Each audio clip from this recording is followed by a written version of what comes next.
दोस्तों, mutual fund में lump sum investment करने का एक अलग ही फायदा है। ना तो आपको एसआईपी की तरह इसमें हर महीने पैसे जमा करने होते हैं और एसआईपी के मुकाबले आपको इसमें ज्यादा रिटर्न के साथ साथ एक बड़ा कॉर्पस भी लॉन्ग टर्म में तैयार करके देने का काम करता है। तो आज हम इसी का एक कैलकुलेशन देखेंगे कि 3 लाख रुपए का लमसम इन्वेस्टमेंट आपको कितने समय में करोड़पति बनाता है। यानी कि 3 लाख रुपए का म्यूचुअल फंड में लमसम इन्वेस्टमेंट करके, यानी कि वन टाइम इन्वेस्टमेंट करके आप कितने समय में करोड़पति बन पाते हैं। आज हम इसी का कैलकुलेशन देखेंगे ताकि आपको भी ये आइडिया लग जाए कि लमसम इन्वेस्टमेंट कितना पावरफुल होता है लॉन्ग टर्म इन्वेस्टमेंट के लिए। तो चलिए डिटेल्स में हम अपने लैपटॉप और स्क्रीन पर चलते हैं और देखते हैं कि करोड़पति कितने समय में बनते हैं। तो दोस्तों, आप यहां पर देख सकते हैं कि एक्सेल शीट में हमने सारा डेटा एंट्री करके रखा हुआ है। आप यहां पर देख लीजिए, लमसम अमाउंट हमने 3 लाख रुपए लिया हुआ है। रिटर्न हम 12% लेकर के चलेंगे एनुअली। मिलने के लिए आपको 15, 20, 25% भी मिल सकता है और 7, 8, 10% भी मिल सकता है, लेकिन हम मान के चल रहे हैं कि एवरेज एनुअली 12% का रिटर्न हमें देखने को मिलेगा। ड्यूरेशन हम देखेंगे कि कितने समय में करोड़पति बनेंगे, तो वो ड्यूरेशन ही हमें देखना है, इसलिए यहां पे क्वेश्चन मार्क। और इन्फ्लेशन भी 5% लेकर के चलेंगे और देखेंगे कि जो फ्यूचर वैल्यू बनेगा दरअसल इन्फ्लेशन एडजस्टमेंट करने के बाद कितना उसका वैल्यू रह जाएगा। तो यहां पर आपको ईयर्स देखने को मिल जाएगा, यहां पे आपको लमसम अमाउंट देखने को मिल जाएगा जो कि वन टाइम होगा। यहां पे आपको इस पर रिटर्न देखने को मिलेगा ईयरली। यहां पर आपका टोटल अमाउंट देखने को मिलेगा ईयरली।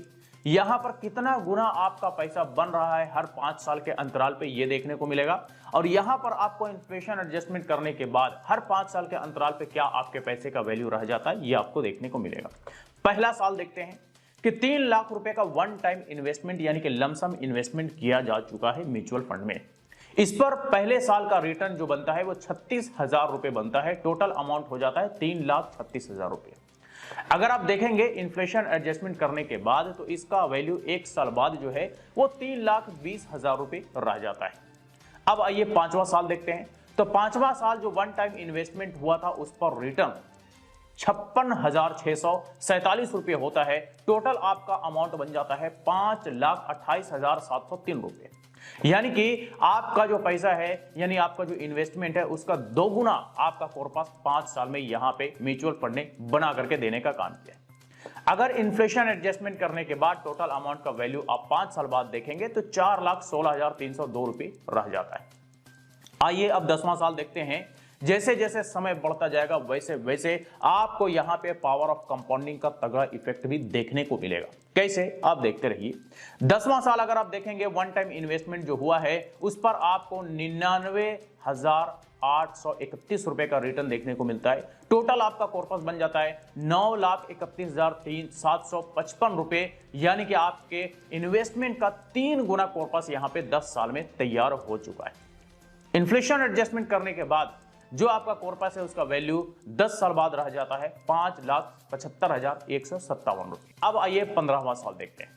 15वां साल वन टाइम जो इन्वेस्टमेंट हुआ था उस पर रिटर्न आपको 1,75,936 रुपए देखने को मिलता है। टोटल कॉर्पस जो आपका तैयार हो जाता है 15वां साल में वो 16,42,000 यानी कि 16.5 लाख का कॉर्पस तैयार हो जाता है। अगर आप मल्टीपल्स देखेंगे तो 5 गुना पैसा आपका यहां पे बन चुका है 15 साल में। और इन्फ्लेशन एडजस्टमेंट करने के बाद टोटल अमाउंट का वैल्यू अगर आप देखते हैं तो लगभग 8 लाख रुपए रह जाता है 15 साल बाद।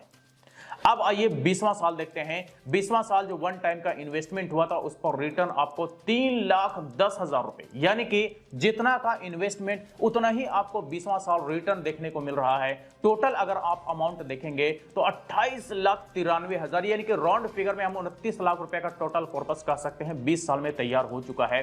कितना गुना बना है, तो आपके इन्वेस्टमेंट का 10 गुना यहां पे पैसे 20 साल में बन चुका है, यानी कि 10 गुना कॉर्पस तैयार हो चुका है 20 साल में।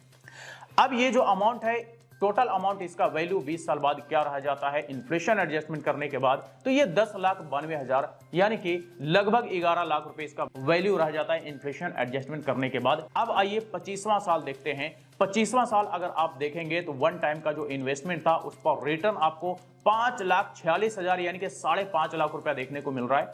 टोटल आपका जो कॉर्पस बन जाता है 25 साल में वो 51 लाख रुपए बन जाता है, यानी कि आपके इन्वेस्टमेंट का 17 गुना पैसे बन जाता है। और इन्फ्लेशन एडजस्टमेंट करने के बाद अगर आप वैल्यू देखते हैं आपके टोटल अमाउंट का, तो 25 साल बाद 15,08,000 ₹9,882 रह जाता है। अब आइए 30वां साल देखते हैं। तो जो वन टाइम इन्वेस्टमेंट हुआ था उस पर 30वां साल ₹9,62,997 रिटर्न देखने को मिलता है। टोटल कॉर्पस बन जाता है ₹89,87,977। राउंड फिगर में 90 लाख रुपए आप कह सकते हैं, यानी कि आप करोड़पति बनने के एकदम करीब हैं, बनने ही वाले हैं।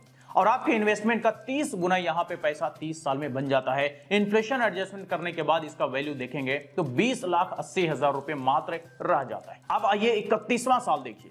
वन टाइम इन्वेस्टमेंट जो किया गया था उस पर आपको रिटर्न 10,78,000 रुपए यानी ₹11.25 लाख देखने को मिलता है। आपका टोटल कॉर्पस बन जाता है ₹1,66,534 रुपए, यानी कि आप करोड़पति 31 साल में यहां पे बन चुके हैं। और आपके इन्वेस्टमेंट का 31 साल में 34 गुना पैसा यहां पे बना है, यानी कि टोटल अमाउंट यहां पे बना है।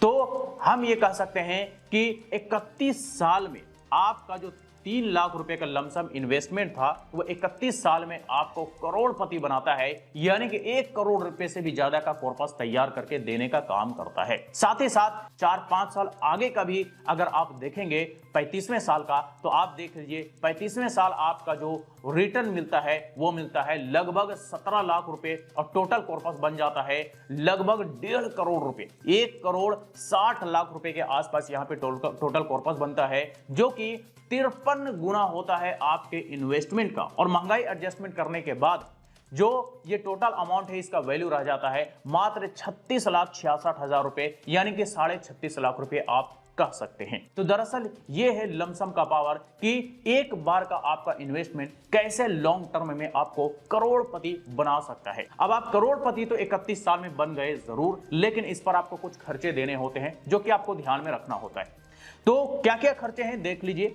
शॉर्ट टर्म के लिए इन्वेस्टमेंट करते हैं 1.5 साल 2 साल के लिए, तो आपको STCG टैक्स यानी कि short term capital gain tax आपको देना पड़ता है 20% का, अगर कोई कैपिटल गेन होता है उस पर। तो LTCG टैक्स आपको देना पड़ता है, long term capital gain tax. अगर किसी लंबे समय के इन्वेस्टमेंट पर कैपिटल गेन होता है तो उस पर 12.5% का LTCG टैक्स देना पड़ता है। लेकिन आपको यह भी ध्यान में रखना है कि अगर आपका कैपिटल गेन 1,25,000 रुपए तक का है तो ये टैक्स से एग्जेम्प्टेड है, ठीक है। इससे ऊपर का जो भी कैपिटल गेन होगा उस पर आपको टैक्स देना पड़ेगा। इसके अलावा कुछ मामूली खर्चे हैं, जैसे कि एक्सपेंस रेशियो, जो कि हर एक फंड में आपको बड़ा ही मामूली सा खर्च जो ये होता है देना पड़ता है। एग्जिट लोड भी आपको देना पड़ता है, कुछ कुछ फंड में नहीं भी होता है। तो ये आपको सारा का सारा डिटेल्स आपके फंड के डिस्क्रिप्शन में देखने को मिल जाएगा। तो दोस्तों ये हमने यहां पर देखा कि म्यूचुअल फंड में मात्र 3 लाख रुपए का वन टाइम का इन्वेस्टमेंट यानी कि लमसम इन्वेस्टमेंट कैसे आपको 31 साल में करोड़पति बना देता है, यानी कि 1 करोड़ रुपए से भी ज्यादा का लमसम तैयार करके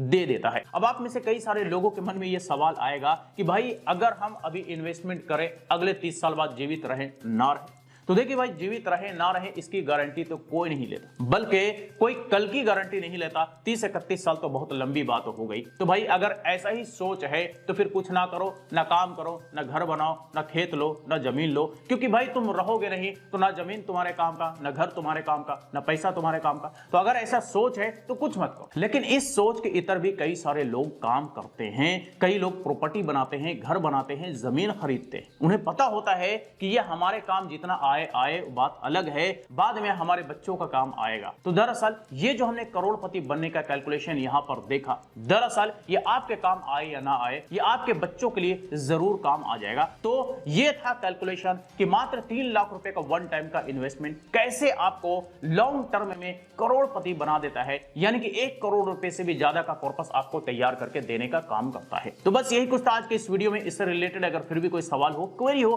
तो आप हमें कमेंट बॉक्स में लिख करके पूछ सकते हैं। फिर मुलाकात होती है किसी नए वीडियो के साथ, तब तक के लिए बाय बाय।